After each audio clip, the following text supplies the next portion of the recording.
MMA here with Jason Cooledge, who has returned to Shock and Awe. Yes. This time Shock and Awe 15, and has had a fantastic victory against the extremely tough Ippon fighter Paul Rocha, who's been around for years. He's got a lot of skills.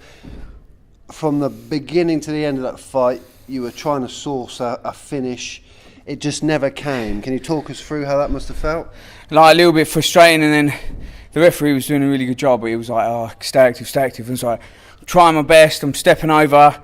I don't really like going to mount, as you saw. I went to mount and he reversed me.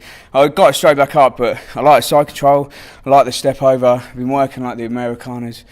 I tried it a couple of times on him. He was just really slippery, he was really wet, and obviously he's tough.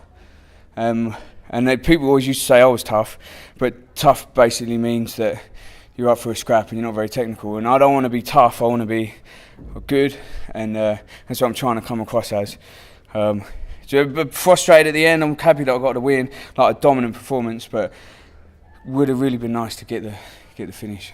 Well, you look very well rounded in there. Not only that, you did take some damage which didn't seem to faze you at all. Did anything hurt you much in there? Nothing. He caught me with like one right hand that I took one step back with, and that was probably the only backward step I took in the whole fight. Now, like, got quite a thick head, so like I don't feel much pain when I'm in there.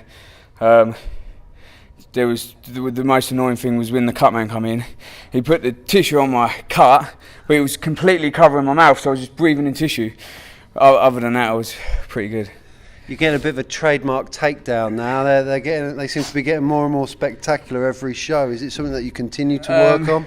It's not my technical ability. I don't think wrestling-wise has improved, but the work I've been doing with Will Whalen, my strength conditioning coach, is really helped me strengthen my core. Like a couple of years ago, I had a back injury, and that completely shot all my core. But I've been working with Will Whalen at my gym in Chelmsford, and he's just so good at technical and able to work.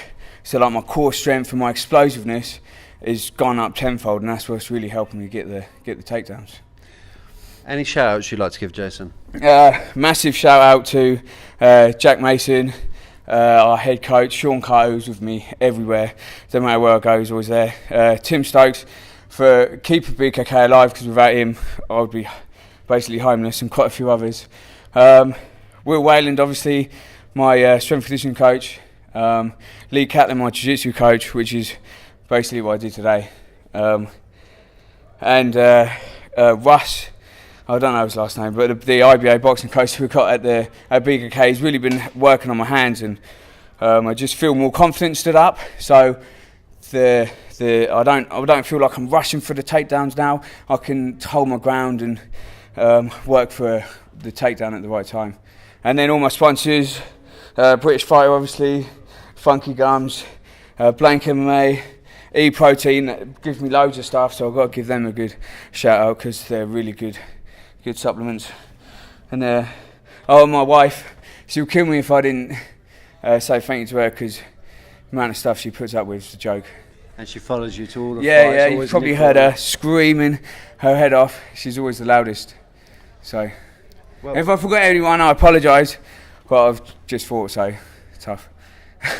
Well, AddictedMMA here with Jason Cooledge. We followed you from the beginning of your pro career pretty much, and watched you grow in, watched you becoming more of a well-rounded fighter. More great things to come from Jason Cooledge. You can catch him on a show near you, I'm sure. Congratulations, Jason. Thank you very much. Cheers. Well Thank you. Again, bye.